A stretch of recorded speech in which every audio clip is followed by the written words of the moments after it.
New Zealand அணி முதல் இன்னிங்ஸில் 219 ரன்கள் குவித்து அசத்தியுள்ளது. ரோஹித் சர்மா தலைமையில் இந்திய அணி 3 T20 போட்டிகளில் விளையாடுகிறது. இன்று முதலாவது T20 போட்டி நடைபெற்று வருகிறது.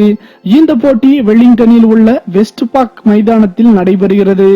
இந்த போட்டியில் டாஸ் வென்ற இந்திய அணியின் கேப்டன் ரோஹித் சர்மா முதலில் பந்து வீச்சை தேர்வு செய்தார்.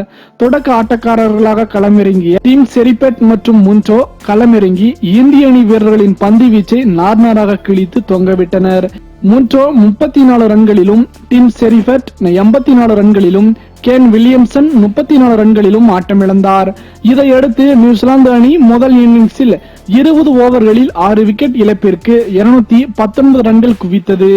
இந்திய அணி சார்பில் ஹர்திக் பாண்டியா 2 விக்கெட்டை வீழ்த்தி அசத்தினார். பின்னர் பேட்டிங்கை தொடங்கிய இந்திய அணி 19.2 ஓவர்களில் அனைத்து விக்கெட்டுகளையும் இழந்து 139 ரன்கள் மட்டுமே எடுத்தது. இந்திய அணியில் தோனி 39 ரன்கள் அடித்தார். இதன் மூலம் நியூசிலாந்து அணி 80 ரன்கள் வித்தியாசத்தில் அபார வெற்றி பெற்றது.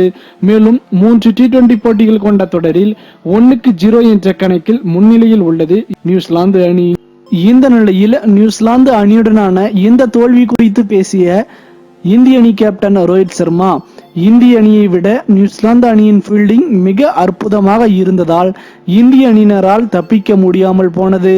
கடகடவென இடைவெளி இல்லாமல் விக்கெட்டுகள் விழுந்ததால் இந்திய அணியின் தோல்வி ஆட்டத்தின் பாதியிலேயே உறுதியானது. எனினும் கடைசி கட்டத்தில் தோனியும் குர்னல் பாண்டியாவும் ஓரளவு ரன்கள் சேர்த்தார்கள். அது ரன்கள் அளவிலான தோல்வியின் வித்தியாசத்தை குறைப்பதற்கு மட்டுமே உதவியது. இருந்தாலும் தோனி தனது பங்களிப்பை சரியாக செய்து வந்தார். இதை தொடர்ந்து பேசிய ரோஹித் சர்மா, முதல் போட்டியில் அடைந்த தோல்வியை கண்டு பயப்படவில்லை. இரண்டாவது போட்டி இந்திய அணி நியூசிலாந்து அணிக்கு மறக்க முடியாத வெற்றியை பதிவு செய்யும் என ரோஹித் சர்மா சவால் விடுத்துள்ளார். ரோஹித் சர்மா சவாலில் வெற்றி பெறுவாரா? உங்களின் கருத்து என்ன? உங்களின் கருத்துக்களை கமெண்ட் பாக்ஸில் மறவாமல் பதிவிடுங்கள்.